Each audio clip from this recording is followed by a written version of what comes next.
Magandang hapon po sa inyo lahat. Nandito po tayo ngayon sa Sigsag Road dito sa Quezon Province.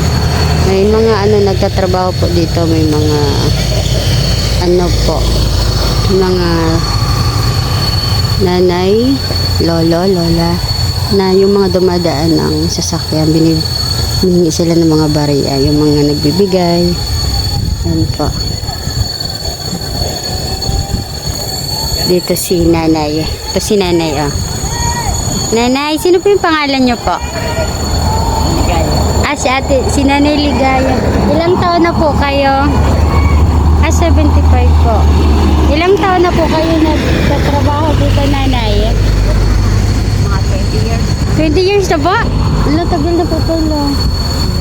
Ano po to? Trabaho po to sa barangay po? Ito, sa dito, pinakaano kami, nagka-traffic kami dito. Traffic po. Pero legal po to yung ganitong trabaho.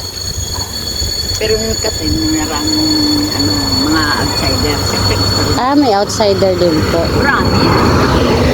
Yung po, kinikita nyo po sa inyo po yan, napupunta. Halimbawa po may nagbibigay sa inyo, hindi po kayo hati-hati. Hindi. Individual niya. Yan. Katulad niya. Iba, nakita niyo na. Sa kanila po yun. Grabe, 75 na po si nanay, pero nagtatrabaho pa din. Maswerte. Sa isang araw, nakakamagkano ka po, Naya? 300. Oh, may pambili na din ng bigas, no? Tapos pag mahina, mga 100 po. Pangape. Pero kahit pa paano po Pero grabe, hanggang ilang oras po kayo dito nakatayo? Minsan ay katulad yung pag may duty kami dyan. Halimbawa 9 to 6 kami. 9 to 6. Ano po, 3 oras lang kayo? At ngayon ay kami ay buhat alas 12 hanggang alas 3. Kasi rotation kami. Rotation. Araw-araw po yan ginagawa nyo? Tapos pagka kami walang duty, ayan, narito pa kami. Narito ako. May asawa ka pa po, Nanay Ligaya? Wala na po. Biyoda na po pala si nanay. Ilan po yung mga anak mo, nanay? 3. 3. Grabe, ang init din po dito. Mainit. Tapos may mga baon na lang po kayong kanin, ganon, ulam. 20 years na po pala ginagawa ni nanay yung ganyan, yung parang traffic control.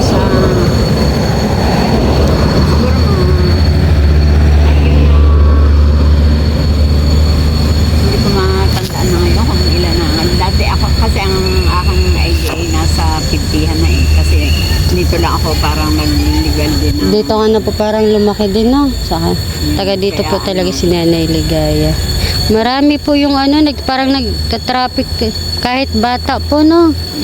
Bata. Kasi Yung iba, dinadala yung mga baby pa. Maswerte po talaga kung may mga nagbibigay.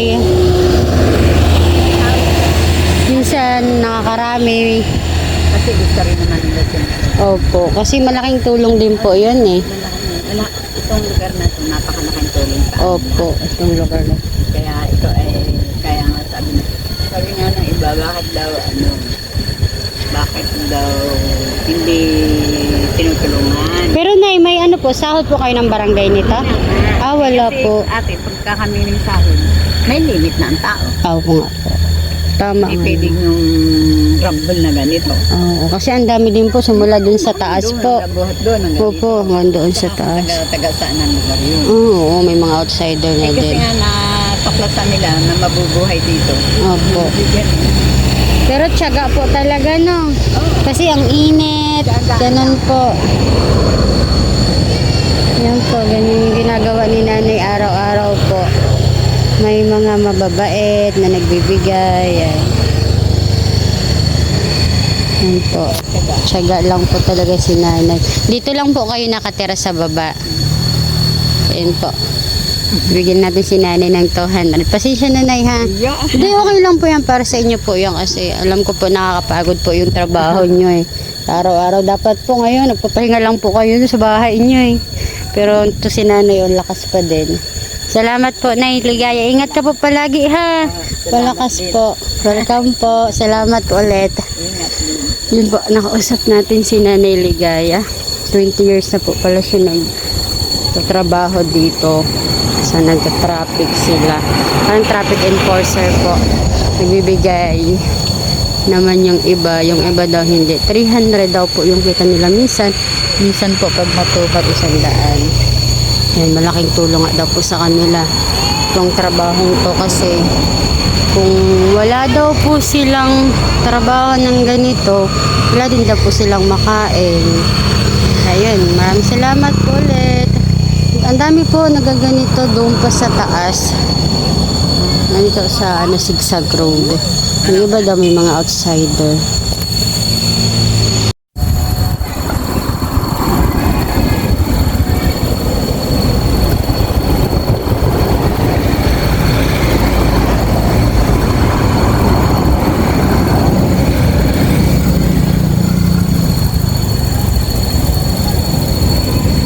Yan, may nagbigay po kay nanay ng bariya.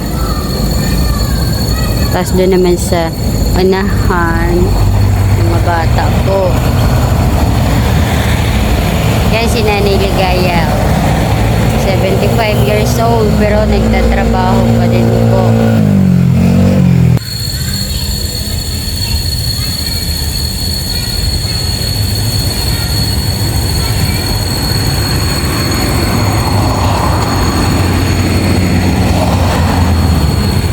Yan po yung ginagawa ni Nanay Ligaya araw-araw.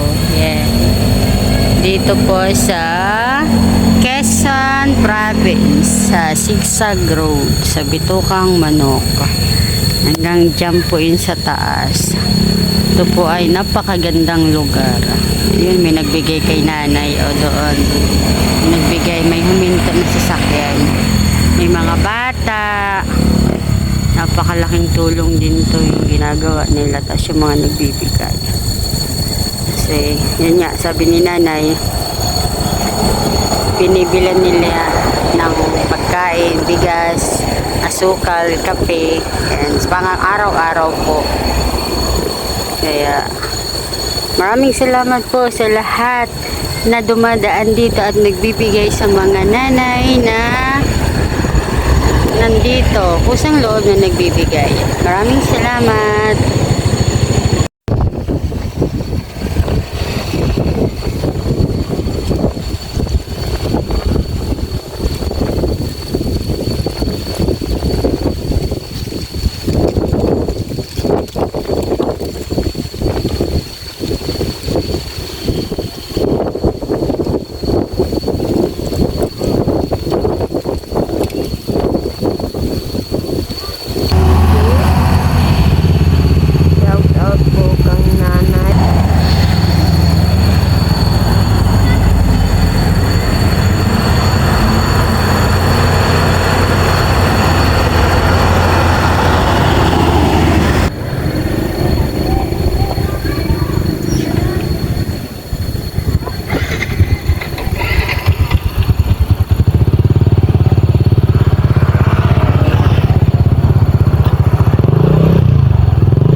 Swerte po kung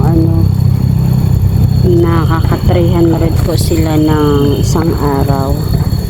Kaya sobrang pasasalamat nila sa mga dumadaan dito, tapos yung mga bukal sa puso, bukal sa loob, yung mga bumibigay. Napakalaking tulong po sa kanila yan. Si nanay, binibigyan po kami ng pagkain, tapos hindi ko wag na po, mabait po si Nanay Ligaya. 20 years na po niyang ginagawa to araw-araw. Wala na po siyang asawa, balo na. May 3 anak. Ito daw po yung ginagawa nila. Walang sahod sa barangay. Ito yung hanap buhay nila dito sa Quezon Province, Sigsag Road. Ang dami pong tao dito hanggang dun sa taas. Daming bata, Yung iba, mga baby pa kasama na. Yan. Kasi malaking tulong daw po sa kanila pang araw-araw. Minsan madilim pa nandito na. Yan. Ang iba po may ID daw po, sabi ni nanay. Siya meron po. Legal yung ginagawa nila. Trabaho nila.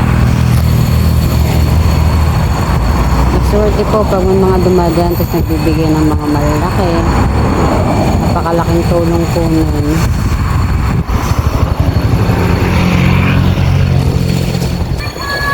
Yan si Nanay Ligaya o may nagbigay ng coins.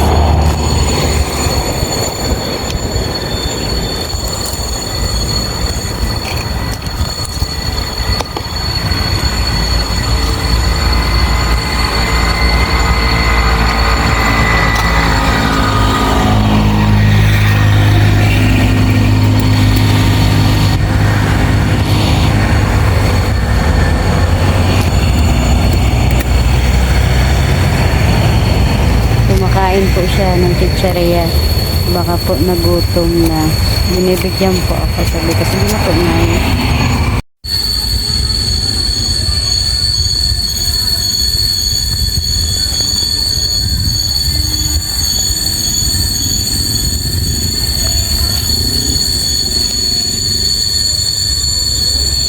Ito yung ginagawa nila araw-araw.